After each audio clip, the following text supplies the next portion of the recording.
Bonjour à tous. Mon invitée du jour sur QG est chercheuse en sciences politiques. Elle a publié en janvier dernier un nouvel essai, La société de vigilance, aux éditions Textuelles.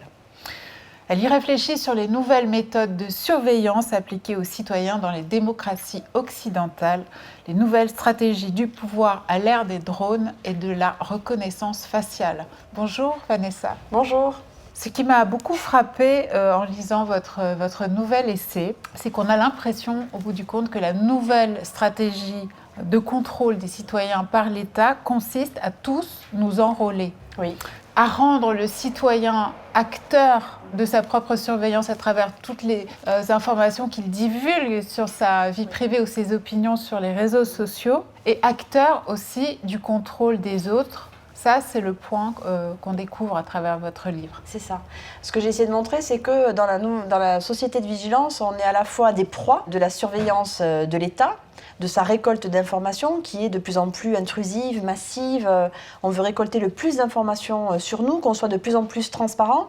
Et en même temps, on devient des chasseurs et des chasseuses d'informations sur les autres. Et c'est-à-dire qu'il y a un double usage sécuritaire du corps. On nous utilise pour extraire des informations sur nous, de l'ADN, des empreintes, bientôt les images de notre visage, à des fins de sécurité nationale.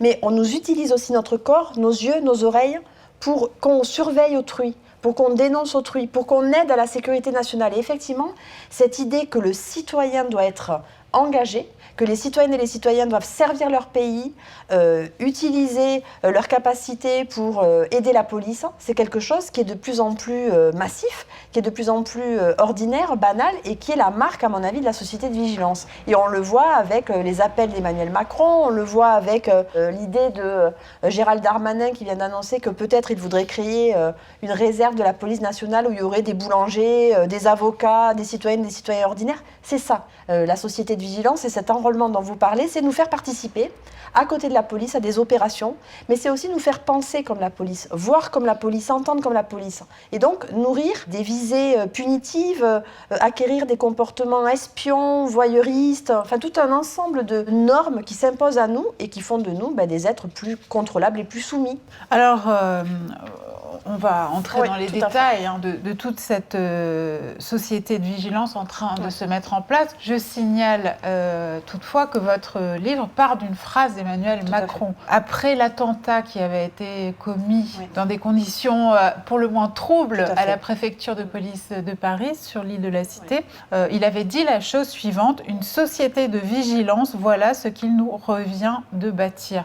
Est-ce qu'il y a un avant et un après Macron dans ce domaine-là aussi? C'est très compliqué de dire ça. Je pense que l'événement rupture, il est mondialement les attentats du 11 septembre 2001, où à partir de là, on va considérer que les services de renseignement ne sont pas capables tout seuls de récolter une foule d'informations par le bas. Et donc, dès l'année suivante, vous avez le ministre de la Justice américain qui va penser à un corps fédéral d'informateurs, des postiers, des chauffeurs de bus, etc., pour surveiller autrui.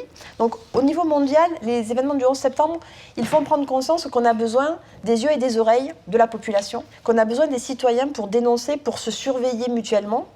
Et en France, je dirais que c'est quand même les attentats du Bataclan en 2015, puisque déjà il y avait des appels à signaler. François Hollande avait mis en place la garde nationale pour que des citoyennes, des citoyennes ordinaires s'engagent pour la sécurité nationale. Donc je dirais que 2015 est un point de rupture, mais en fait avec Emmanuel Macron, on voit que comme il est dans une stratégie ultra répressive, ces injonctions sécuritaires, ces appels à se comporter comme la police, à être à côté de la police, restaurer ce lien police-population, qui est au cœur de débats en ce moment sur la sécurité, à mon avis, ça prend une autre forme encore sous Emmanuel Macron, d'autant plus que le néolibéralisme joue sur cet enrôlement de la société, puisque le néolibéralisme, c'est chacune et chacun, on est des entrepreneurs de nous-mêmes, même dans le domaine de la sécurité. Et en fait, c'est la start-up nation de la sécurité. Chacun doit se sécuriser, mais aussi faire attention aux autres, faire l'acteur de sécurité. Et donc, je pense que Emmanuel Macron, dans son côté très répressif, mais aussi son libéralisme exacerbé, sa vision néolibérale des choses, ça travaille, cette sécurisation du territoire, ces appels à la population.